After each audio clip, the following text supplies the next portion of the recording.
Bom dia, estudantes do quinto ano de Teologia, quinto semestre. Aqui o Padre Alberto Casalegno. Ainda vamos continuar um pouco sobre os títulos cristológicos na literatura joanina, para completar o que falei ontem. Agora, ontem nós terminamos o áudio refletindo um pouco, muito pouco, a respeito do prólogo, dizendo que o Verbo se fez carne, que é uma expressão muito importante, básica, isto é, contra toda a gnose, contra todo docetismo. O Verbo se tornou carne. Deus, o Verbo de Deus, entrou na nossa história, como falei ontem. Se tornou um de nós. Esse é um grande mistério. E João destaca isso de várias formas. A realidade da encarnação, como vocês já sabem. Por exemplo, Jesus é um verdadeiro homem, tem sede no poço de Sícar, quando se encontra com a samaritana, no capítulo 4. Chora diante da morte do seu amigo Lázaro, capítulo 11. E então depois a morte é apresentada com realismo. O lado é transpassado, porque Jesus já estava morto e não precisou quebrar as pernas como os outros dois crucificados com ele. E então são todos elementos muito concretos. E vamos dizer, a realidade da encarnação é destacada também no capítulo 6, o discurso dos pães, em que Jesus convida a comer a sua carne e beber o seu sangue.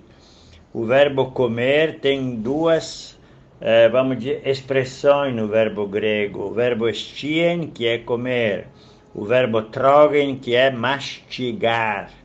E então, para indicar que Jesus entrou verdadeiramente na nossa história. O Verbo de Deus se tornou uma pessoa humana. E não vamos esquecer também algumas expressões sobre as quais já chamei a atenção na sala de aula, que são as seguintes, sempre lá na diatribe com os judeus, na festa das tendas, Jesus fala, 8:40, vós, porém, procurais matar-me a mim, um homem que vos falei a verdade que ouvi de Deus.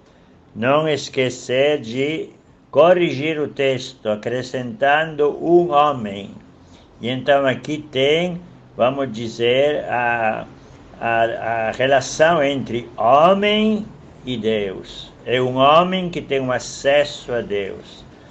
E ainda mais, se vamos na outra festa, que não é a festa das tendas, mas é a festa da dedicação, no capítulo 10º, versículo 33, agora, não te lapidamos por causa de uma boa obra, mas por blasfêmia, porque, sendo apenas homem, tu te faz Deus.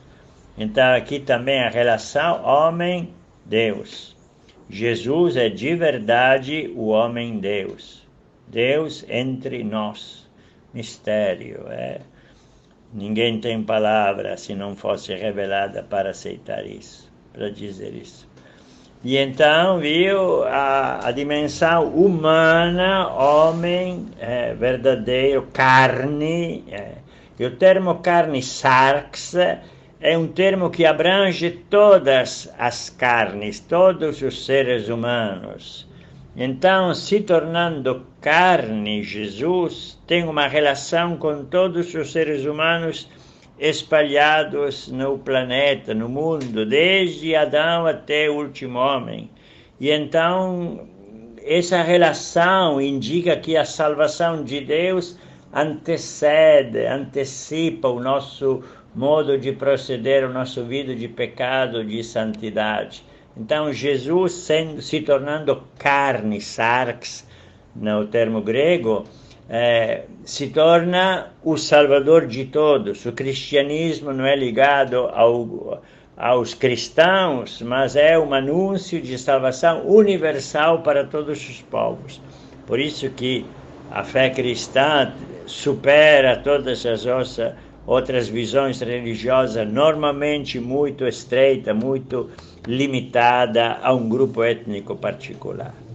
E então devemos acrescentar, além de todos os títulos cristológicos que vimos ontem, o título carne, o título homem, muito importante, que vai contra toda perspectiva docetista. Bom, tem outros elementos, não é, que poderíamos considerar para falar da identidade de Jesus. E sempre essa relação misteriosa com o Pai, que o evangelista destaca de muitas formas, de muitos modos para que entre, não é?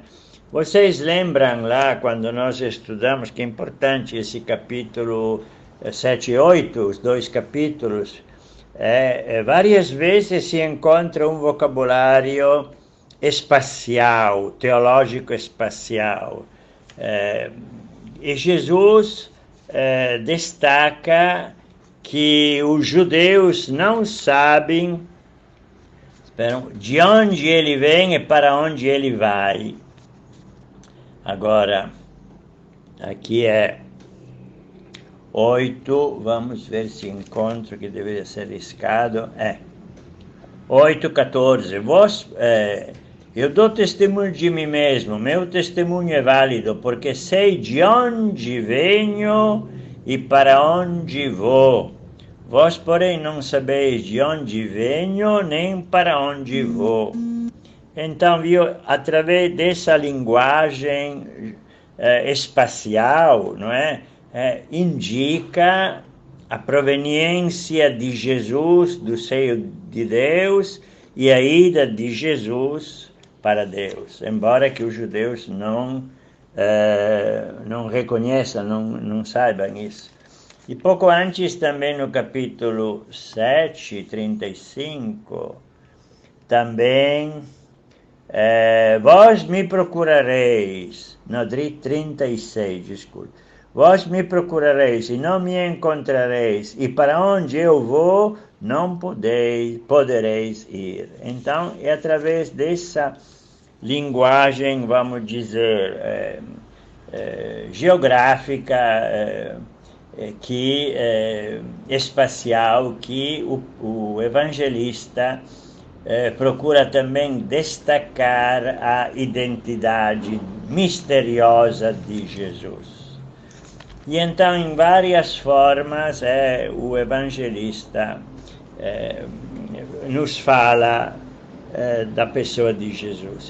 Se vocês estão lembrados, no começo das aulas, então, em fevereiro, eu disse que o versículo 16, capítulo 16, 28, representava um pouco uma síntese de toda a cristologia joanina, não é? Para dizer. Então, 16, 28.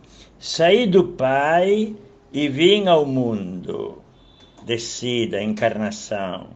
De novo, deixo o mundo e vou para o Pai. Ressurreição. E então aqui tem toda a parábola da vida de Jesus, descida e subida de junto do Pai. Claro que não devemos interpretar isso de uma forma assim banal, como se fosse pegar um elevador, descer e subir, não é isso? Não é? É uma linguagem simbólica que quer indicar o mistério da pessoa de Jesus. O problema é que vocês reparem que o evangelista se esforça de várias formas para indicar a relação íntima que Jesus tem com o Pai. Mas a gente não pode parar nesse ponto, porque o evangelista tem também outras formas para expressar a identidade de Jesus, destacando ainda mais a relação que existe entre ele e o Pai. Então, aqui nós devemos pensar nas fórmulas de reciprocidade que nós encontramos no quarto evangelho. Também essas fórmulas devem ser riscadas com a cor da cristologia, laranja, se vocês quiserem, porque são muito importantes. Fórmulas que não se encontram de forma nenhuma nos sinóticos. Então, são fórmulas características do Evangelho de João para indicar essa relação, esse vínculo profundo entre a pessoa humana de Jesus e o Pai. E então nós encontramos essas fórmulas. Agora vou fazer outro áudio, no versículo 5:17, 10:30, 10:38, 14, 10, 9, 10, e então vamos agora deixar para outro áudio. Lembro que toda essa matéria se encontra sempre no capítulo 11 do livro.